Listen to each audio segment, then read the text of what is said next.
When you hear the word manipulation, what comes to mind? It's probably someone calculating, deceptive, maybe even playing elaborate psychological games. Most of us think of manipulation as something intentional, a deliberate act to control another person. But what if I told you the truth is far more common and far more uncomfortable? What if I told you that human beings try to control each other constantly, often without even realizing they're doing it? This isn't because people are cruel or malicious. It's because the human brain fears one thing more than almost anything else: uncertainty. Our brains are prediction machines. For our ancient ancestors, being able to predict how others in the tribe would react was a matter of life and death. If you couldn't read the social cues, you risked being ostracized, and back then, exclusion from the group meant you were on your own, facing dangers you couldn't survive. Survival depended on social prediction. Because of this deep-seated evolutionary wiring, your brain treats unpredictability as a direct threat. When a situation feels uncertain, when you don't know what's going to happen next, your nervous system goes on high alert. Your heart rate might increase. Your thoughts might start racing. It's your body's alarm system going off. In that moment of internal chaos, your brain scrambles for a way to restore order and emotional stability. And what's the most effective way to do that? Control. Control is the antidote to uncertainty. When you feel like you have some influence over the outcome of a situation, that feeling of anxiety starts to fade. And this is precisely where unconscious manipulation begins. Many of the behaviors we see every single day, in ourselves and in others, are actually subtle attempts to influence emotional outcomes and regain a sense of safety. Let's look at a common example: seeking reassurance. Imagine someone repeatedly asking their partner, "Are you sure you're not mad at me? Or is everything really okay between us?" On the surface, they're just asking a question. But when it's repetitive, it's often an unconscious strategy to manage their own internal anxiety. They're not trying to be annoying. They're trying to control the emotional atmosphere to feel secure. The goal isn't malicious manipulation. The goal is psychological safety. Their brain is telling them, "I feel unsafe. I need you to say the right words to make the danger go away." Another powerful example is overexplaining. Have you ever found yourself giving way too much detail about why you were 5 minutes late or why you made a tiny mistake? People who overexplain are often trying to control how others perceive them. They meticulously lay out every single detail to prevent any possibility of being misunderstood, judged, or rejected. The brain operates on a simple, powerful belief: if I can control your perception of me, I can protect my connection with you. It's a defense mechanism disguised as thoroughness. Then there's the silent treatment.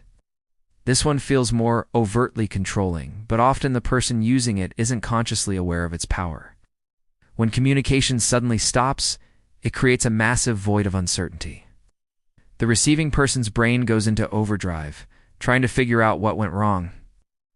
What did I do? Are they angry? Is this relationship over? This spike in emotional tension puts immense pressure on them to fix the situation, to break the silence and restore the connection. The person who went silent may not be thinking, "I'm going to punish them."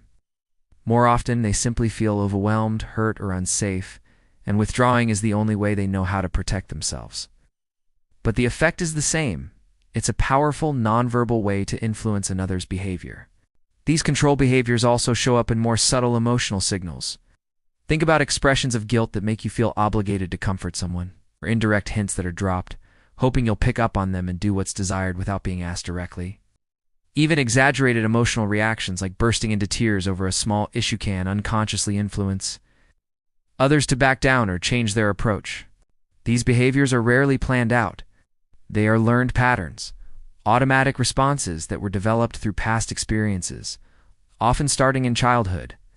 If someone grew up in an environment where getting their emotional needs met was unpredictable, maybe their parents were inconsistent with affection or approval, their brain learned to become a master at monitoring reactions. They had to figure out what worked to get the love and safety they needed. Over time, learning how to influence the emotional states of others became a survival strategy. This person isn't trying to dominate you. They are, in a very real sense, just trying to feel safe. This is the key insight that changes everything. Manipulation isn't always about power. Very often it's about fear. The fear of rejection, the fear of being abandoned, the fear of emotional instability and chaos. When the brain senses a threat to its emotional safety, It will prioritize that safety over almost anything else, including complete honesty. It's a protective instinct. This is why someone can engage in controlling behaviors while genuinely believing they are just trying to protect their relationships. They see their actions as necessary to keep things stable and secure. The real turning point is awareness. When you start to recognize this hidden need for control in yourself and in others, you stop seeing character flaws and start seeing patterns. You stop blaming people for being controlling and start understanding the protective mechanism that has become automatic for them. And once a behavior becomes automatic, it feels completely natural. The deeper truth is that everyone influences others emotionally. We are social creatures, and our relationships are complex systems of mutual regulation. We are constantly adjusting our behavior, our tone, and our words to maintain connection and reduce uncertainty. We do it all the time. The real difference lies in awareness.